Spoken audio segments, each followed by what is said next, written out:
All right, charts and graphs, right? So nuclear politics. Hopefully we'll go through this pretty quickly. And the other thing is, I've pulled up the most recent information I can find, at least in like proper graphical form. So some of these graphs are a little bit stale, but none of them are too far out of date, and things haven't changed all that much, right? Nuclear moves fairly slowly.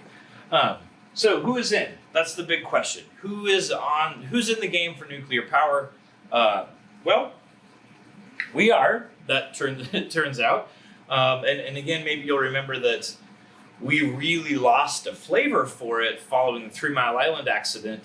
But we built a lot of reactors and they're still running. So here in this is a nice chart in terawatt hours, right? So big amounts of power, and it shows you who's producing the most. So just in raw numbers, we're up there, right?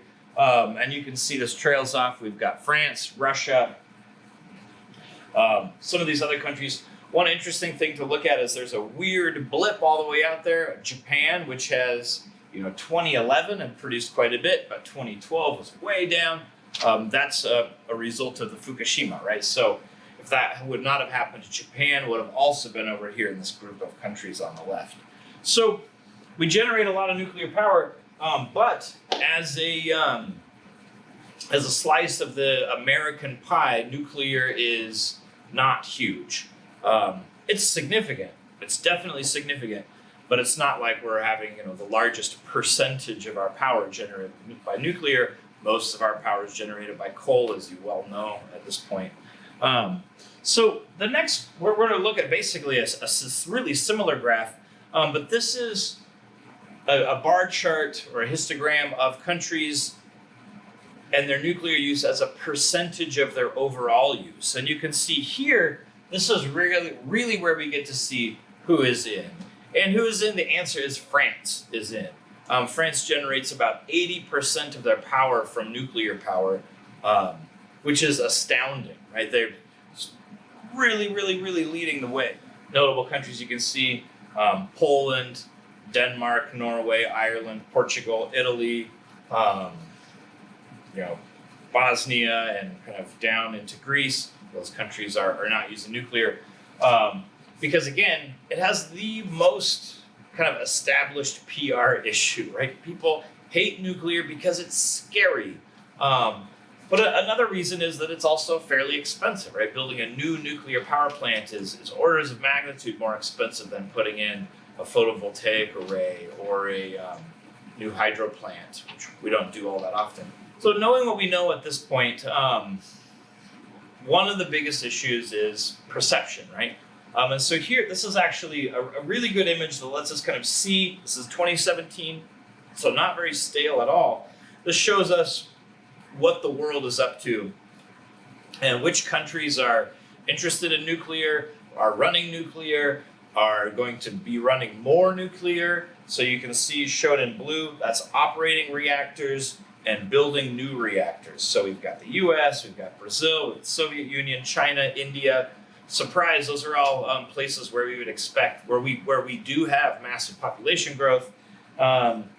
Shown in lighter blue, that's operating reactors, planning to build some new ones, right? So not actively building. Green, no reactors, but building new. Light green, no reactors, but planning new in the future. So when we look at the green, we see a few scattered, but generally we see Africa, right? And that's something that's come up, or it came up in our population discussion earlier in the semester. That is kind of the rising beast of population, right, in Africa, and they're going to need power. So a lot of those countries are looking to nuclear as a solution. And one thing to keep in mind is they're going to be building 4th generation nuclear plants, right? They're going to be building modern nuclear power plants, 2019, 2025 technology, rather than, 1968 technology, which is kind of what's left a bad taste in a lot of people's mouths. It's really old reactor technology. So cruising down the list here, as the colors change, we kind of get into countries that have a less favorable view on nuclear. So as we get to the orange countries, where it looks like Spain and Japan, they're operating reactors, but they're good, right? No new ones, please. We're happy with what we have, and we're not planning to expand. We get into red. You can see it looks like Germany, Belgium, and Switzerland. It's a very small map from where I am, the red countries. Those are operating reactors, but they're starting to get away. So they're entering phase out, right? So we're out of the game. Nuclear power is illegal, and it looks like, what is that?